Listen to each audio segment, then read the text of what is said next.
Kocaeli Şehir Hastanesi 2. Hizmet Yılı kutlama törenine katılan AK Parti Milletvekili Saadettin Hülagü, Kocaeli Şehir Hastanesi'ne yeni birimlerin açılacağını, yeni yapılacak hastanelerin yerleriyle ilgili Ankara'ya bilgi verildiğini açıkladı. Vekil Hülagü, Derince Eğitim Araştırma Hastanesi'nin araştırma hastanesi olarak görevine devam ettiğini ve mevcut hastanelerinin ise kapasitelerinin arttırılacağını açıkladı. Derince Araştırma Hastanesi'nin hiçbir zaman araştırma hastanesi özelliğini kaybetmedi. Biz hep oraya sahip çıktık.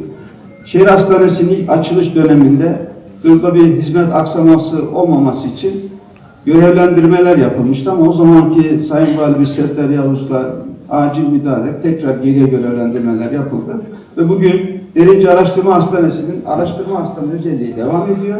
Ve biz buraya inşallah binanın çok eski olması nedeniyle güçlendirmeden ziyade bir acil durum hastanesi kararı aldırdık. İnşallah bu haftada onu netleştireceğiz.